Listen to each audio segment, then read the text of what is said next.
ക്രമക്കേട് നടന്നു എന്ന് പറയുന്നില്ല, പക്ഷേ ക്രമക്കേട് നടത്താനുള്ള ശ്രമമുണ്ടായി എന്നുള്ള സത്യമാണ്. ഞാൻ സ്ഥാനാർത്ഥിയാണ്. കൊയിലാണ്ടിയുടെ സ്ട്രോങ് റൂം എന്നെ അറിയിച്ചു പോലും തുറക്കാൻ പാടില്ല. ഇവർക്ക് വീഴ്ച പറ്റിയിട്ടില്ലെന്ന് പറയുന്നത് തെറ്റല്ലേ? വീഴ്ച പറ്റാതെ എന്തിനാണ് കലക്ടർ കൊയിലാണ്ടി ആറോവിന് വിളിച്ചത്? 8 സീറ്റുകളിൽ 5 അക്ക ഭൂരിപക്ഷം ഇടതുപക്ഷ കോട്ട എന്ന് അവരും പൊതുസമൂഹവും ആവശ്യപ്പെടുന്ന എലത്തൂരിലും ബേപ്പൂരിലും വരെ അട്ടിമറി വിജയം. 1142 വോട്ടിനെ ബേപ്പൂരിൽ മുമ്പിലുള്ളൂ. അവിടെയാണ് അൻവർ വന്നത്. നമസ്കാരം. എന്നോടൊപ്പം DCC അധ്യക്ഷൻ അഡ്വക്കേറ്റ് കെ പ്രവീൺ കുമാറാണുള്ളത്. കോഴിക്കോട് ജില്ലയെ സംബന്ധിച്ച് ഒരു വലിയ പോരാട്ടം നടന്ന ജില്ലയാണ്.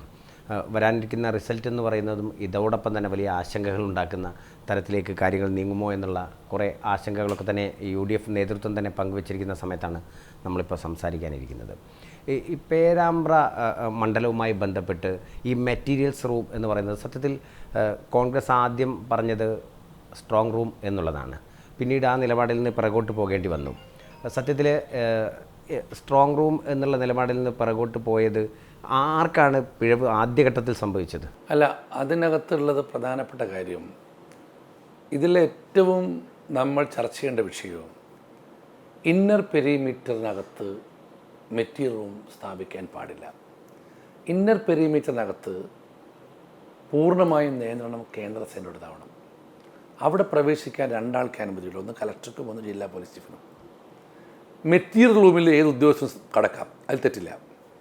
പക്ഷെ ഫസ്റ്റ് ചോദ്യം, ആരാണ് ഇന്നർ പെരിമീറ്റർ ഏരിയയിൽ ഈ മെറ്റീരിയൽ റൂം തുടക്കം അവിടുന്ന് കൊടുത്തത്? ഒന്ന്.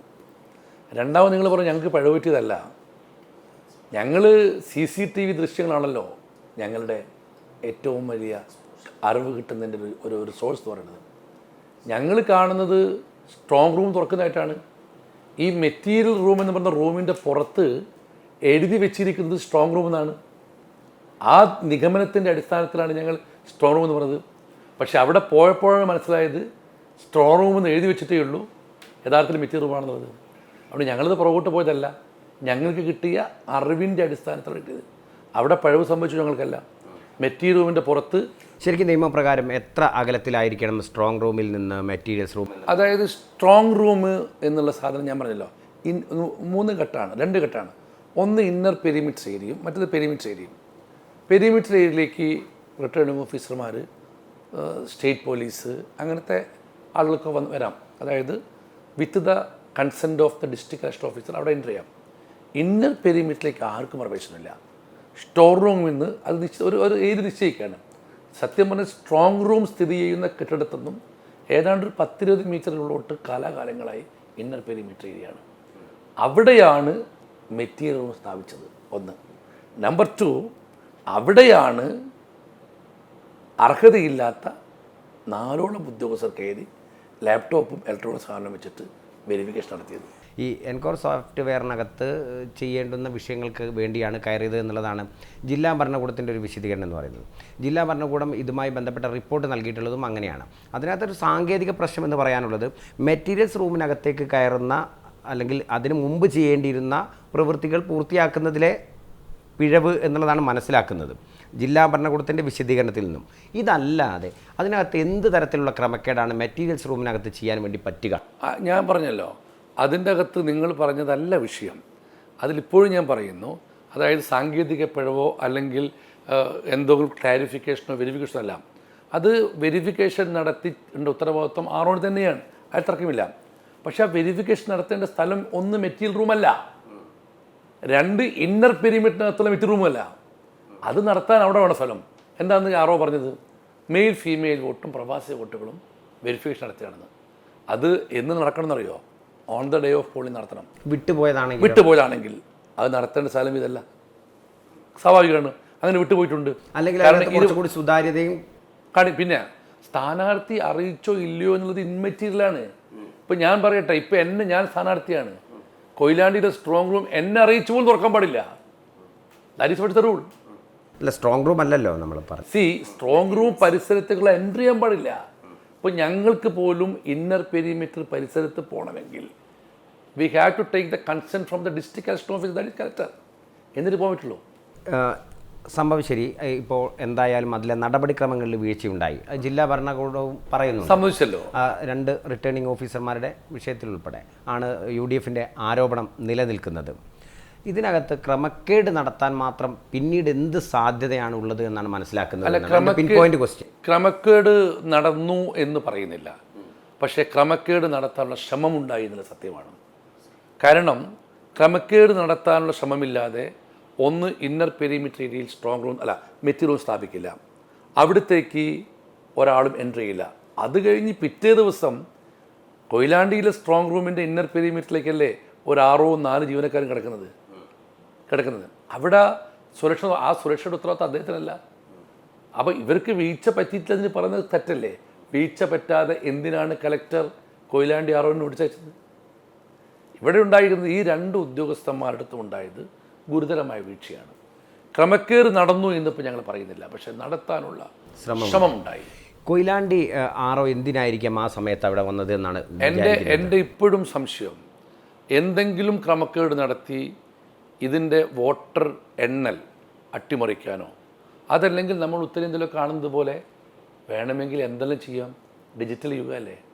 ഇപ്പം ഈ ഓഫീസിൽ ഞാൻ ഇവിടുത്തെ പ്രസിഡൻ്റല്ലേ, ഈ ഓഫീസിൽ എന്ത് നടക്കുന്നു എന്നുള്ളത് ഞാൻ ഡൽഹിയിൽ ഇരുന്ന് കാണാൻ പറ്റുന്ന ഫോണിൽ, ഞാൻ വിദേശത്ത് കാണാൻ പറ്റുന്നു. അത്രയ്ക്ക് ആധുനിക സംവിധാനമുള്ള ഈ ഡിജിറ്റൽ ലോകത്ത് എന്താ ചെയ്യാൻ പറ്റാത്തത്?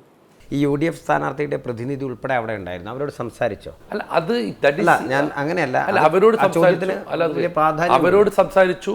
അവരോട് പറയുകയാണ് ഇത്ര മണിക്ക് ഓടി എത്തണമെന്ന് പറഞ്ഞു, അവരെത്താൻ വിഷമമെന്ന് പറഞ്ഞു.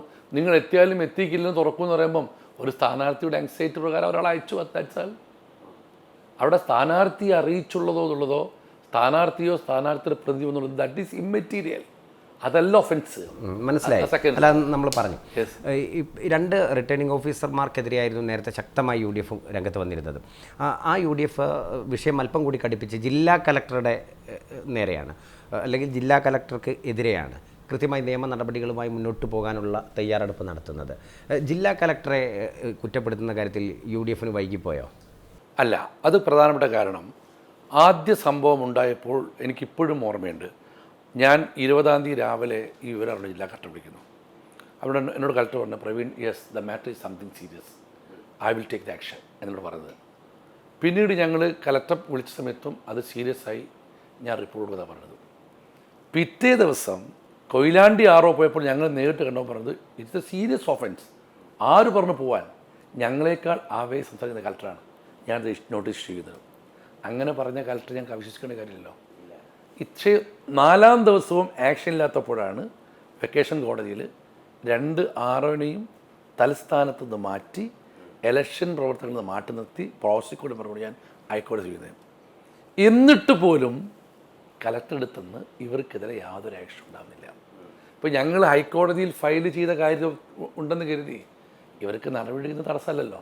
ആറോന് വീഴ്ചയിൽ നോട്ടീസ് അയച്ച കലക്ടർ, പേരാമ്പ്ര ആരോൻ്റെ അടുത്ത് പാടിച്ചെന്ന കലക്ടർ ഒരു സ്റ്റെപ്പും എടുക്കാത്തപ്പോഴാണ് ഞങ്ങൾ നിഗമനത്തിലെത്തി ഇതിൽ കലക്ടർക്കും പങ്കുണ്ട്. അതുകൊണ്ട് ഞങ്ങളെന്ന് പറഞ്ഞത് ജില്ലയിലെ UDFന് ജില്ലാ ഭരണാധികാരിയുടെ കലക്ടറുടെ പേരിലുള്ള വിശ്വാസം നഷ്ടപ്പെട്ടു. ജില്ലാ കലക്ടർക്ക് ഈ വിഷയവുമായി ബന്ധപ്പെട്ട് റിപ്പോർട്ട് സമർപ്പിക്കുക എന്നുള്ളതാണ് പ്രഥമമായി ചെയ്യാനുള്ളത്. അത് അദ്ദേഹം ചെയ്തു എന്നാണ് മനസ്സിലാക്കുന്നത്. മുഖ്യ തെരഞ്ഞെടുപ്പ് ഓഫീസർക്ക് ഈ വിഷയത്തിൽ നടന്നത് എന്താണെന്ന് അദ്ദേഹം വിശദീകരിച്ചുകൊണ്ട് ഡീറ്റെയിൽ റിപ്പോർട്ട് കിട്ടിയില്ല. ഡീറ്റെയിൽ റിപ്പോർട്ട് ഇതുവരെ കൊടുത്തില്ല. ഇതുവരെ ഡീറ്റെയിൽ റിപ്പോർട്ട് ഇതുവരെ കൊടുത്തില്ല. അയാളന്ന് പ്രിലിമിനറി റിപ്പോർട്ട് കൊടുത്തു, ഡീറ്റെയിൽ റിപ്പോർട്ട് കൊടുത്തില്ല. ഒന്ന്. രണ്ടാമത്തെ കാര്യം, ഈ സ്ട്രോങ് റൂമിൻ്റെ പരിസരത്ത് പ്രവേശിച്ച കൊയിലാണ്ടി ആറോന് നോട്ടീസ് കൊടുത്തു collector. What is A further action? അത് മുഖ്യ തെരഞ്ഞെടുപ്പ് ഓഫീസറുടെ ഈ ഡീറ്റെയിൽഡ് റിപ്പോർട്ട് ഇത് രണ്ടാണ്. ഡീറ്റെയിൽ റിപ്പോർട്ട് കൊടുക്കാൻ വൈകിയത് പേരാമ്പ്രയിലാണ്. കൊയിലാണ്ടിയുടെ കാര്യത്തിൽ notice issued by the district collector. ആ കലക്ടർ ഇഷ്യൂ ചെയ്തതിൻ്റെ പിന്നിൽ ഇനി ആരാവട്ടെ, ഇപ്പം കോഴിക്കോട് ജില്ലാ കോൺഗ്രസ് നടപടി എടുക്കണമെങ്കിൽ ഞാൻ ശുപാർശ ചെയ്യണം DC പ്രസിഡന്റാണ്. ജില്ലാ കലക്ടർക്ക് രാഷ്ട്രീയമുണ്ടോ എന്ന് ഞാൻ പറയുന്നില്ല. രാഷ്ട്രീയമില്ലെന്ന് പറഞ്ഞില്ല, പക്ഷേ രാഷ്ട്രീയ തടവുകാരനായി പോയി സംശയിക്കുന്നതല്ലാതെ രാഷ്ട്രീയം ഇവിടെ ഒന്നും ഞാൻ പറഞ്ഞില്ല. രാഷ്ട്രീയ തടവുകാരൊന്നും അല്ലാതെ നിങ്ങൾ എന്താ പറഞ്ഞൊരു സ്റ്റെപ്പ് എടുക്കണ്ടേ? എടുത്തില്ലല്ലോ. കോൺഗ്രസ്സിന് കൊയിലാണ്ടി പേരാമ്പ്ര മണ്ഡലത്തിൽ ഇതൊക്കെ കഴിഞ്ഞു, ഈ വിഷയങ്ങളൊക്കെ കഴിഞ്ഞു. ഇനിയിപ്പം ദിവസങ്ങളേ ഉള്ളൂ, വിരലിലുണ്ടാവുന്ന ദിവസങ്ങളേ ഉള്ളൂ. നമ്മളീ പറയുന്നതും നാളെ എന്താവും എന്നറിയില്ല. എന്താണ് കൊയിലാണ്ടി പേരാമ്പ്ര മണ്ഡലത്തിൽ? എന്തിന് കൊയിലാണ്ടി പേരാമ്പ്ര? കോഴിക്കോട് ജില്ലയിൽ ഞങ്ങൾ 13-ൽ 13 ജയിച്ചു. നമ്മൾ വെറുതെ ഉപരിപ്ലവമായിട്ട് ഒരു ഉപരിവിപ്ലവമല്ല. ഞാൻ എൻ്റെ കണക്ക് പറയാം. 2 സീറ്റ് മാത്രമാണ് ഇത്തവണ കഴിഞ്ഞ തവണ ഞങ്ങൾ ജയിച്ചത്. അതിനുശേഷം 2 ഇലക്ഷൻ നടന്നു. ഒന്ന് ലോക്സഭ. അതിനകത്ത് ഒക്കെ എഡ്ജുണ്ട് അല്ല, 13-ൽ 13 എടുത്തും 10,000-ന് മുകളിൽ. അതെ, എഡ്ജുണ്ട്. പരസ്പരം പൊരുതിയ ലോക്കൽ ബോഡി. അതിലും 10 എടുത്ത് ഞങ്ങൾ എഡ്ജുണ്ട്. പക്ഷേ നിയമസഭയുടെ ഒരു ചരിത്രം എടുത്തു നോക്കുന്ന സമയത്ത് UDF മാറാനുള്ളതല്ലേ? മാറാനുള്ളത്. എന്നാലും ഏകദേശം നിങ്ങളുടെ ഒരു കാൽക്കുലേഷനിൽ നിങ്ങൾ കൃത്യമായിട്ട് മുമ്പില്ലാത്ത വിധം അതിന് പ്രത്യേക അഭിനന്ദനം. പ്രത്യേകിച്ച് കോൺഗ്രസ് ജില്ലയിൽ ഒരു എണ്ണയിട്ട യന്ത്രം പോലെ പ്രവർത്തിച്ച ഒരു കാലഘട്ടം കൂടെയാണ് കടന്നുപോയത്. മുമ്പ് അത്ര കണ്ടിട്ടില്ല. സ്ഥാനാർത്ഥി നിർണയത്തിൽ ഉൾപ്പെടെ പല വിഷയങ്ങൾക്കകത്തും. എന്താണ് സ്പെസിഫിക് ആയിട്ട് ഏതൊക്കെ സീറ്റെന്ന് നമുക്ക് കണ്ണും പൂട്ടി ആദ്യം പറയാവുന്ന ഞാൻ പറഞ്ഞല്ലോ, 8 സീറ്റുകളിൽ 5 ഭൂരിപക്ഷം. 8 സീറ്റുകളിൽ 5 ഭൂരിപക്ഷം. നമ്മൾ അടുത്ത തിങ്കളാഴ്ച കാണാൻ പോകുന്നല്ലേ? ഏതാണ് അത് ഞാൻ പറയുന്നില്ല. അട്ടിമറി നടക്കാൻ പോകുന്ന അട്ടിമറി ബേപ്പൂരിലും എലത്തൂരിലും ഉറപ്പ്. ബേപ്പൂരിലും എലത്തൂരിലും. അതായത് ഇടതുപക്ഷ മുന്നണി തന്നെ. ഇപ്പം എന്താ പറയുന്നത്, അവർ ആ 11 സീറ്റ് കൈവശമുള്ള LDFന്റെ റിപ്പോർട്ട് എന്താ? 5 സീറ്റിൽ എന്തായാലും ജയിക്കും. 8 എടുത്ത് കടുത്ത മസനായില്ലേ. ഞാൻ പറയുന്നു 5-ൽ അവർ ജയിക്കാൻ പോകുന്നില്ല. ഈ ഇടതുപക്ഷ കോട്ട എന്ന് അവരും പൊതുസമൂഹവും ആവശ്യപ്പെടുന്ന എലത്തൂരിലും ബേപ്പൂരിലും വരെ അട്ടിമറി വിജയം. നമ്മളെ ഈ ബേപ്പൂരിൽ കാര്യം ചോദിച്ച സമയത്താണ് PV അൻവറിൻ്റെ തെരഞ്ഞെടുപ്പ് പ്രചരണത്തിൻ്റെ ഉടനീളം നമ്മളൊക്കെ ഉണ്ടായിരുന്നു കൂടെ. UDF ജില്ലാ നേതൃത്വം വേണ്ട തരത്തിൽ സപ്പോർട്ട് കൊടുത്തിട്ടുണ്ടോ? അങ്ങനെ എന്താ സംശയക്കരുത്തിൽ? അതായത് തെരഞ്ഞെടുപ്പ് കാലത്ത് ഒരു ജില്ലാ നേതൃത്വം ഒരു മണ്ഡലത്തെ കേന്ദ്രീകരിക്കുന്ന രീതിയില്ല. ഇപ്പോൾ UDF ജില്ലാ നേതൃത്വം ഞാനാണ്. ഞാൻ കൊയിലാണ്ടി സ്ഥാനാർത്ഥിയല്ലേ. 2 റസാഖ് മാഷ് കുന്നോളം സ്ഥാനാർത്ഥിയല്ലേ. ബാക്കിയുള്ള അവൈലബിൾ നേതാക്കൾ എല്ലാവരും ഉണ്ടായിട്ടുണ്ട്. പിന്നെ അവിടുത്തെ ബ്ലോക്ക് പ്രസിഡന്റുമാർ, DCC എല്ലാവരും ഉണ്ടായിരുന്നു. പിന്നെ നിങ്ങൾ മനസ്സിലാക്കണ ലോക്കൽ ബോഡി ഇലക്ഷനിൽ 1142 വോട്ടിനെ ബേപ്പൂരിൽ മുമ്പിലുള്ളൂ. അവിടെയാണ് അൻവർ വന്നത്. അവിടെ ഞങ്ങൾ ജയിക്കും, ഉറപ്പായിട്ട് ജയിക്കും. ഞാൻ പറയട്ടെ, ആഞ്ഞു വീശിയത് ഭരണവിരുദ്ധ വികാര കാറ്റാണ്. അത് അതിശക്തമായി അടിക്കേണ്ട സ്ഥലം ബേപ്പൂരല്ലേ. തമാശയ്ക്ക് പറയുകയാണെങ്കിലേ നമ്മളിപ്പോൾ പൊതുവെ ഇങ്ങനെ പറഞ്ഞു കേൾക്കുന്നത് കോൺഗ്രസിൻ്റെ പല സ്ഥാനാർത്ഥികളും MLA ഓഫീസൊക്കെ നോക്കി തുടങ്ങിയതാണ്. ഞാൻ അതൊന്നും നോക്കിയിട്ടില്ല. അതൊക്കെ പിന്നെ എന്തെല്ലാം പറഞ്ഞാലും ഒരു ദേവവിശ്വാസിയല്ലേ, എണ്ണിക്കഴിഞ്ഞിട്ടൊക്കെ ചെയ്യാൻ പറ്റുള്ളൂ. ജയിക്കുന്ന കാര്യത്തിലൊന്നും ഒരു തർക്കമില്ല, ഒരു സംശയവും വേണ്ട. ഞാൻ പറഞ്ഞല്ലോ, ഈ 5 ഭൂരിപക്ഷമുള്ള 8 മണ്ഡലങ്ങളിൽ ഒന്ന് കൊയിലാണ്ടിയാണ്. ഈ പേരാമ്പ്രയിലേക്ക് വരികയാണെങ്കിലേ ഇതിനകത്ത് ഇപ്പോൾ ഹൈക്കോടതിയിൽ നിന്നൊരു അനുകൂല നടപടി ഉണ്ടാകും, അഥവാ ഉണ്ടായിട്ടില്ലെങ്കിൽ രണ്ടും ഉണ്ടല്ലോ. ഇനി ദിവസങ്ങളേ ഉള്ളൂ. നമ്മൾക്ക് എന്താണ് ഞങ്ങൾ ഹൈക്കോടതി നടപടി സ്വീകരണം, ഹൈക്കോടതിയിൽ നിന്നും അനുകൂല നടപടി ഉണ്ടാകുന്ന പ്രതീക്ഷ തന്നെയാണ്. ഇനി ഇല്ലെങ്കിലും ഒരു ഉദ്യോഗസ്ഥനും നാടുകളിൽ ധൈര്യം പാടില്ല, ശ്രമിക്കാൻ പാടില്ല. ജനാധിപത്യം സംരക്ഷിക്കുന്ന കാര്യം ഉദ്യോഗസ്ഥർ ലംഘിച്ചാൽ അതിനെതിരെ പൊരുതാൻ ഇവിടെ ശക്തിയുണ്ട് എന്നുള്ളത് അവരെയും പൊതുസമൂഹത്തിനെയും ബോധ്യപ്പെടുത്തലാണ് ഞങ്ങളുടെ പോരാട്ടത്തിലെ സെക്കൻഡ് അജണ്ട. അത് നിസ്സാര കാര്യമില്ലല്ലോ. ഇപ്പം എനിക്കറിയാം വെക്കേഷനാണ്. ഇനി കൗണ്ടിങ്ങിനും ഒറ്റ ഡേ ഹിയറിംഗ് ഉള്ളൂ, ട്യൂസ്ഡേ മാത്രം. കിട്ടാതിരിക്കാം. പക്ഷെ ഹൈക്കോടതിയിൽ തികഞ്ഞ വിശ്വാസമുണ്ട്. ഇപ്പം COക്ക് ഞങ്ങൾ കത്തയച്ചു, അതിൽ നടപടി പ്രതീക്ഷിക്കുന്നു. ഇനി എന്ത് നടപടി ലഭിച്ചാലും ഇല്ലെങ്കിലും ഇത്തരം പ്രവർത്തനം ഏത് കോൺസ്പിറൻസിയുടെ ഭാഗമായി ആരുടെ ഭാഗത്തുണ്ടായാലും അതിനെ പ്രതിരോധിക്കുവാൻ ഇവിടെ ശക്തിയുണ്ടെന്ന് അവർക്കും ബോധ്യപ്പെടണം, പൊതുസമൂഹത്തിന് ബോധ്യപ്പെടുത്തുകയും വേണം. അതിനാണ് ഞങ്ങളുടെ പോരാട്ടം. അപ്പം നമുക്ക് വീണ്ടും 4-ാം തീയതിക്ക് ശേഷം ഒന്നുകൂടെ ഇരിക്കണം. എന്തായാലും സംസാരിച്ചതിൽ വളരെ thank you very much. Okay.